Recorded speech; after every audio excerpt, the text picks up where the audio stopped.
আসসালামু আলাইকুম ওয়া রাহমাতুল্লাহি ওয়া বারাকাতুহু।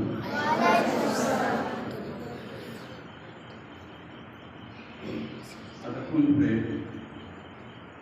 একটা সার্বজনীন অনুষ্ঠানের বিষয়ে গুরুত্বপূর্ণ অনেক কথা তোমরা সবাই শুনেছ হুজুরদের কাছে, যে বিষয়গুলো যেগুলো শুনলে তোমরা সেগুলো মনোযোগ সহকারে বাস্তবে অর্থাৎ কাজে পরিণত করার চেষ্টা করতে হবে। তাহলে একদিন তোমরাও সেরকম সফল মানুষ হিসেবে পরিগণিত হবে। অনুষ্ঠান একদম শেষের দিক চলে এসছে। আমি বেশি কিছু বলবো না, ছোট্ট একটা কথা বলি যে আমরা সবাই বট গাছ দেখেছি।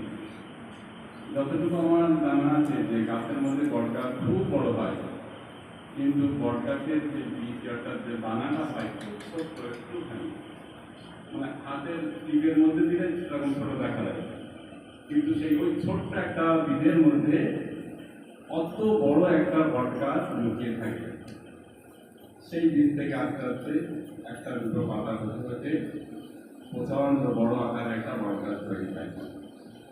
সেই গাছটা মানুষের ছায়া দেয় এবং আমরা যে দুনিয়াতে বেঁচে আছি, অক্সিজেন যেটা নেই, এই গাছের থেকে যেটা আসে সেটা বড় বড় গাছগুলো প্রচন্ড রকমভাবে আমাদের সাহায্য করে। ঠিক তেমনিভাবে আজকে তোমাদের প্রতি যেটা আমার বলা, যে তোমরা এখন ছোট, এর আগে যখন দুনিয়াতে আসছিলে তোমরা হাঁটতে পারতে না, তোমাদের মা তোমাদেরকে পরিবার নিয়ে আস্তে আস্তে বড় করেছে, হাঁটতে হাত ধরে হাঁটতে শিখিয়েছে, আজকে এই জায়গায় চলে এসেছে। এই সময় থেকে তোমরা যদি আস্তে আস্তে যে আদর্শে একজন গুরুত্বপূর্ণ এবং বিশ্ববরেণ্য আদর্শবান মানুষ হওয়া যায়, সেরকম হওয়ার চেষ্টা করো, তার সময় হচ্ছে এখন। এখন থেকে যদি তোমরা পৃথিবীর বিখ্যাত মনীষীদের আদর্শ, যেগুলো তোমাদের হুজুররা তোমাদেরকে শেখাবে, পড়ানোর সময় যেগুলো তোমাদেরকে বলবে, সেই আদর্শ তোমরা যদি মেনে চলো, এখন থেকে যদি সেইগুলো তোমরা অনুসরণ করো, যে আদেশ উপদেশ যেগুলো তোমাদেরকে দেবে সেগুলো তোমরা যদি পুঙ্খানুপুঙ্খভাবে সঠিকভাবে মেনে চলো, তাহলে একদিন তোমরা এমন জায়গায় বসে যাবে যেদিন আজকে যার স্মৃতি সভা আমরা এখানে আলোচনায় বসেছি, তিনি মরহুম হাফেজ শামসুর রহমান সাহেব হুজুরের, তিনিও একদিন তোমাদের মতো ছোট ছিল। তিনি কিন্তু একদিন ওরকম হননি। ছোট্টবেলা থেকে তিনি অনেক কষ্টের মধ্যে দিয়ে বড় হয়ে অনেক পরিশ্রম করে আজকে এই জায়গায় পৌঁছেছিলেন। তার মৃত্যুতে আজকে আমরা তার স্মৃতিসভা করতে এখানে বসেছি। যেহেতু তিনি আমাদের মাদ্রাসা অল ইন্ডিয়া সুন্নাতুল জামাত পরিচালিত মাদ্রাসা এবং অল ইন্ডিয়া সুন্নাতুল জামাতের তিনি প্রতিষ্ঠাতা, তা আমরাও চাই যে আমরাও একদিন এমন কিছু করে যাব যাতে আমাদেরও সবাই মনে রাখে। একদিন সবাই আমরা চলে যাব, কিন্তু দুনিয়াতে এমন কিছু আমাদের করে যেতে হবে যাতে দুনিয়া আমাদের যেন মনে রাখে, এবং তার জন্যে সঠিক কাজ অর্থাৎ যে পরিবেশ যেগুলো দরকার সেই গুণাবলীগুলো অর্জন করার সময় এখন যদি আমরা সেই গুণাবলী অর্জনে ফাঁকি দেই, তাহলে কিন্তু আমরা দুনিয়াতে সফলকাম হতে পারবো না।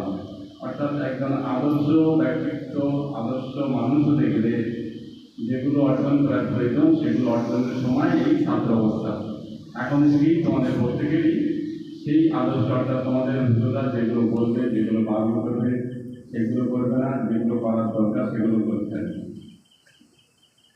একটুখানি বলি যে আজকে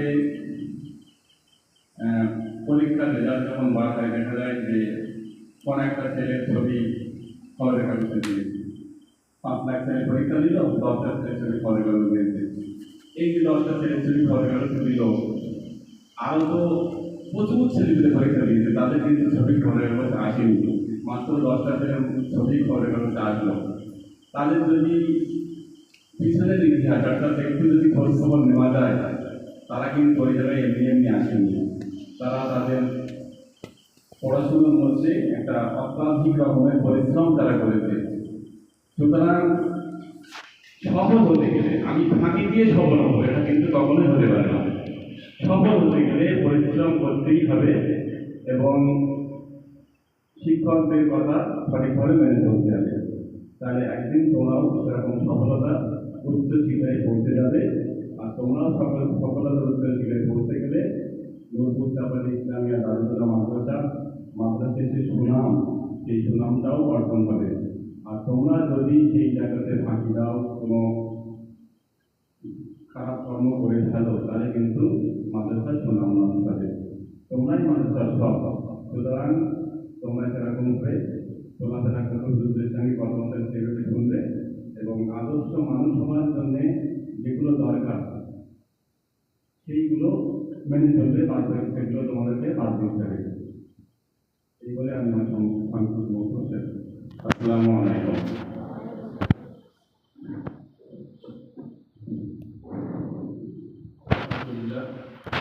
তিনি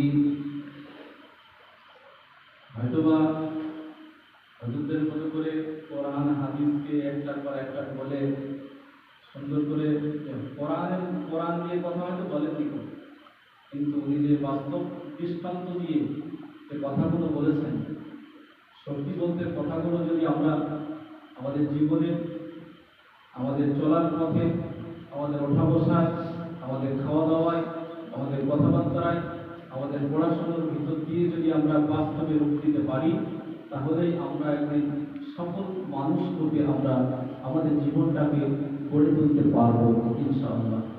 অতএব আমরা হুজুরদের কাছ থেকে বা আমাদের সেক্রেটারি সাহেবের কাছ থেকে যতটুকু কথা আমরা শুনেছি, শোনা এবং বলার থেকে আল্লাহ তাআলা আমাদেরকে বেশি করে আমল করতে তৌফিক দান করেন। সকলে বলুন আল্লাহুম্মা আমিন। সকলে আসি নবীর প্রতি